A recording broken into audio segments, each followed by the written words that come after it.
Howdy folks, and welcome to the deep descent into the recesses of childhood anxiety and the human condition.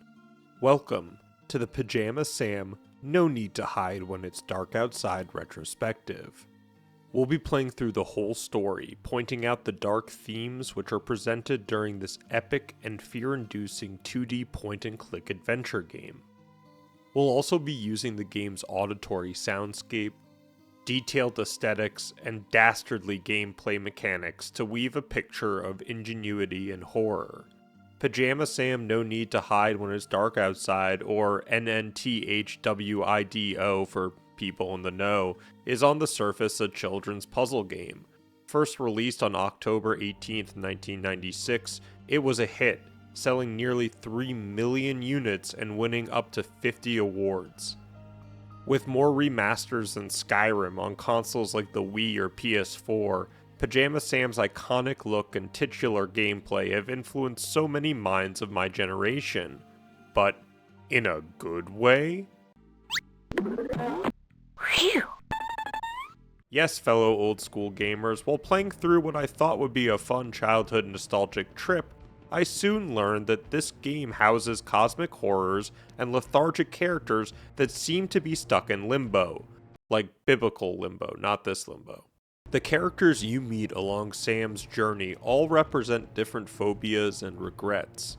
Whether it's the game show host who can never ask the questions, Don't see why it always has to be you who reads the question. I deserve to read half of the question. or a boat that is deathly afraid of the water, these characters embody so much of modern day anxiety and disconnect. Don't even get me started with the family dynamics presented in the beginning of the game so masterfully. Tonight's the night we go to sleep with the lights off. Don't worry about me, Mom. I'm ready. We don't even see Sam's mom in frame, rather hear her voice calling out to Sam, stopping him from reading. Wow, great parenting, Mom. Her absence in this instance is a small chasm of the problem affecting this household. Sam, to combat this wanton abandonment, must seek shelter within his mind and subconscious, creating ideas and characters that will keep him company. However, without the light, those characters become distorted and representative of Sam's fears. Even sadder is that the catalyst for all of this change comes from the source of Sam's longing, his mother. But as our main character, Sam has some tricks under his sleeve. Sam's first character development is choosing to talk about his emotions and conclude he needs to face his fear, or at least capture it. To do this, we confront our first puzzle, equipping our suit. My signature edition all-metal Pajama Man lunchbox. Flashlight underneath all my socks. Oh, here's my Pajama Sam mask right where it's supposed to be. Now, there's a lot of discourse on the Pajama Sam Discord about which suit gives the best buffs. For this playthrough, I just went with Vanilla Sam, but next I'll probably go Rambo Sam. Finding our suit was a great tutorial on how the game functions. Each slide has lots of interactable objects for the player to use. It's one of the many gameplay mechanics that draws you in as a player since you're manipulating the world, or in the eyes of Sam, his reality. Fully suited up with flashlight and lunchbox in hand, Sam feels confident in his powers and resolved to face darkness. But it wouldn't be an epic story if everything went right. Darkness. Hello? Whoa!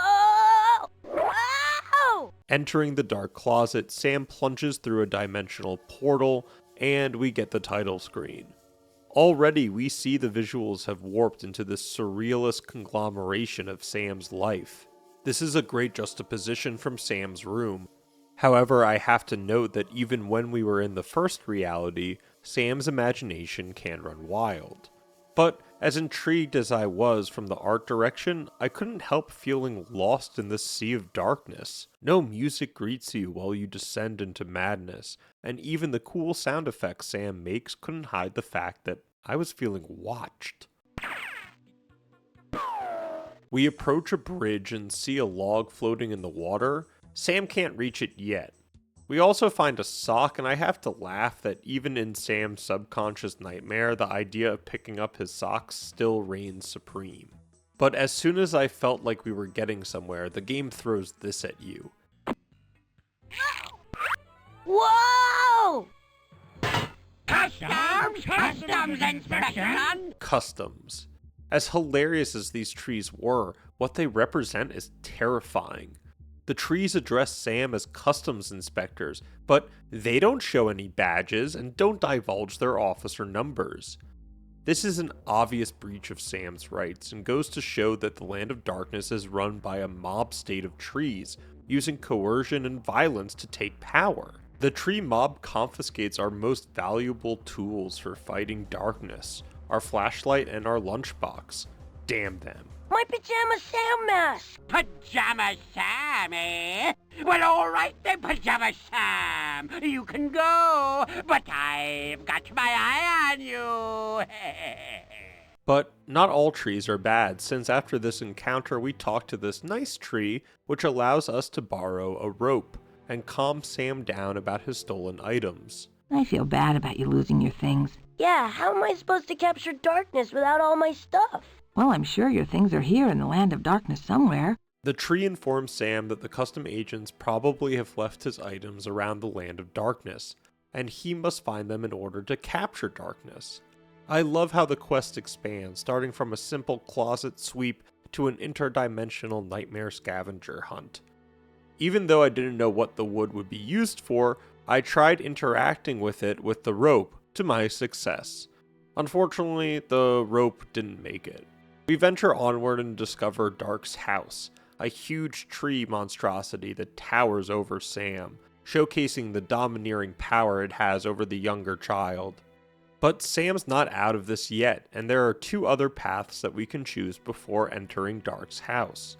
One being the lava mines, which I never found lore proof, but I assume is the demon spawn of hell rising up to conquer this realm, or the boat dock. In the mine, we can find Mud, a minecart that's wheels have rusted so much he can't move. The fact that Mud has been stuck in one spot rusting away for centuries leads me to believe the sphere of darkness was around before Sam. I'm glad the developers didn't shy away from talking about mental health either. Mud doesn't hide his emotions and straight up tells Sam he's depressed because the function he was made for he cannot do. Look, I'm sorry, kid. I'm just real depressed is all. Sadly, at this point, Sam has no other course of action than to wish him the best and go somewhere else. The next area is the boat dock, and we meet another tragic representation of Sam's subconscious and the embodiment of millennial anxiety, Otto. Oh, pleased to meet you, Sam. You can call me Otto. I like cheese. We cannot glance over Otto as a character. See the pattern that the writers were looking for? Creations designed for one great purpose, sidelined by their anxieties or ailments? Otto is hydrophobic. Yes, a boat fearing water. Otto's condition is the embodiment of learned helplessness. A vessel that cannot fulfill its purpose, trapped within the paradox of its own doing. Yet, do we not have a little of Otto within ourselves? Floundering in the shallows, unsure whether we fear the depths or simply the journey there. Anyways, that piece of wood comes in handy since Otto doesn't think wood can float. What is he, stupid? Wood floats. Yeah? So you'll float too. Go on, give it a try. I guess. Convincing Otto with the piece of wood does the trick, and Sam has helped his first character. Good job, Sam. With Otto unlocked, the world opens up like a Dark Souls game. Everything is connected, and you'll be surprised which paths come back to be helpful later on in the game. We cross the river and get to this embankment. Sam, being the rascal that he is, tries on a wooden stump, but nothing seems to happen. Up the road, we encounter more asshole trees. Seriously, why does Sam think trees are the worst? Let me know. Hi, my name's Sam. How nice. If the customs mob trees were the representation of the state's unethical use of power, then these trees represent the elite aristocracy of the dark world, denying entry to the road because Sam is not a tree. That's straight up discrimination. Sam can even ask the trees if they know Otto, and they scoff at even the mention of the boat's name. That's wild to me, since Otto would have been carved out of one of the trees around here, right? Or maybe the trees are hiding something, and we're going to find out. Remember that wooden stump? Well, we use it as a disguise to get past these old trees and discover our first missing item, Sam's Pajama Sam mask. but unfortunately, it seems to have a new owner. This mask belongs to the people. It sure looks like my mask. Property is theft, man. Anyway, I need the mask to protect my identity as the leader of the Salad Liberation Front. Sam's getting into darker waters every screen, and talking with a Salad Liberation Front member would not fill me with joy. They're capable of anything. But Sam is in no place to negotiate, and the carrot gives us a choice. Help free his brothers from political jail for the mask, or get lost. I guess we're about to liberate the liberators. Ironic.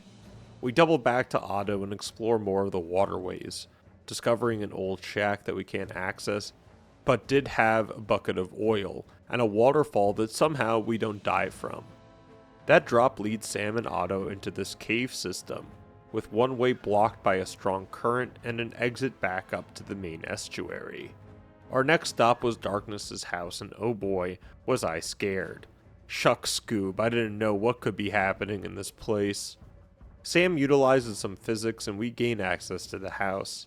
Already, I love the aesthetics, dark and creepy, but lived in. You can explore the house, which is a great aspect of the game, having the whole world really open to the player's agency. It's an even better feeling when solving puzzles that unlock new routes.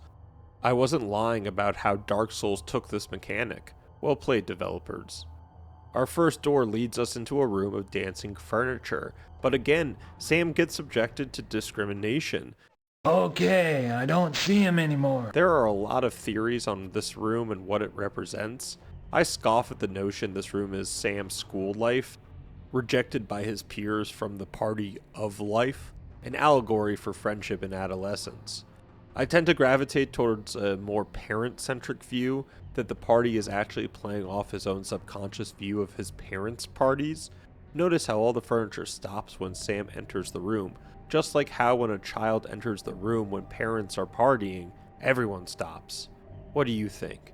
The room next door was the kitchen and had an excellent auditory mechanic. When interacting with each item, they'll sing in time with the music. What a great touch.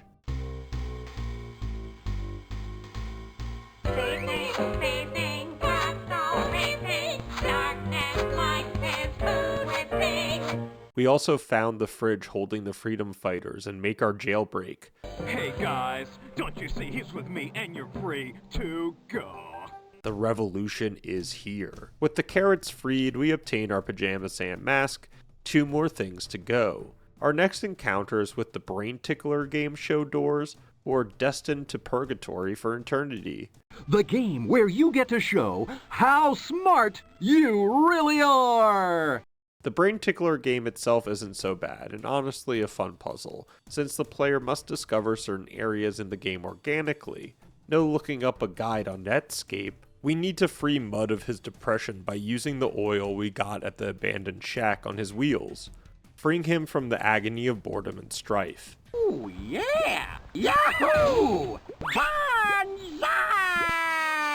With Mud's wheels working, we get the clue we needed for the Brain Tickler game and answer all the questions correctly, which unlocks the next portion. Yet my mind was not ready. The player is lulled into a false sense of security, correctly answering those questions, and then you enter this beyond, like a true horror showcase in the interior of Sam's mind. Yikes! The doorknob came off. I mean, hell, one door opened to a music room, and we have this insane cameo from none other than Beethoven himself. I ain't got no body. I thought that guy died like 100 years ago. Regardless, after playing some tunes, we hop up on the piano and grab the oars that for some reason were in this room. Coming back into the hallway had surprises so terrifying that I thought I was playing Resident Evil 1 again. If you click on the specific door, a spooky clown comes out and bonks you on the head. Then, in the next room, you'll find a cow hooked up to space milkers. I told you this game got surreal. Rockers.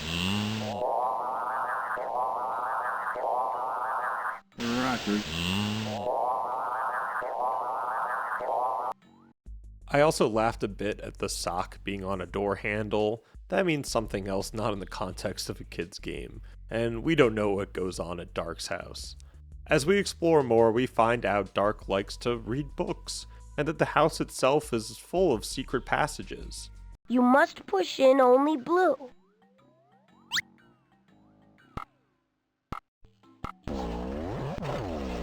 I think that did the trick. One of which leads to an alchemy room that had a shortcut back to the kitchen with the dumbwaiter. Folks, this makes finding the loop to Firelink's shrine from the first Bell Guardian look like absolute shit level design. What a great way to make the levels connected and feel like a real treehouse. Great job, Sam. Sam can also fool around a bit in this room, concocting various potions and elixirs for fun. We also get a shortcut to the mines, leading us back to Otto, and now with the doorknob in our inventory, we can open up the shack we had passed earlier. See, it's all coming together. With the shack opened and our trusty flashlight in our possession again, damn mob trees, the only thing missing was the lunchbox, but I had a hunch where it was. Remember the paddles we acquired from the music room? Well, the current probably wouldn't be too hard to handle with them.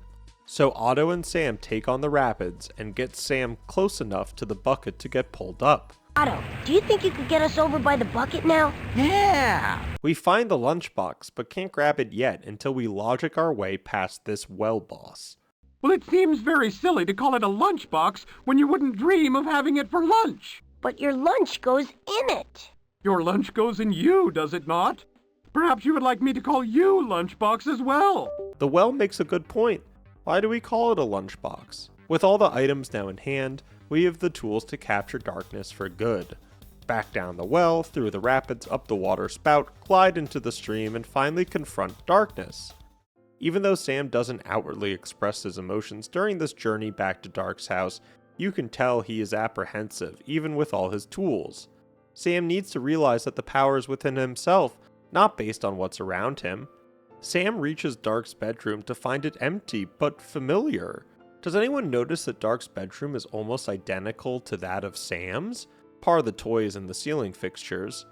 What does this mean?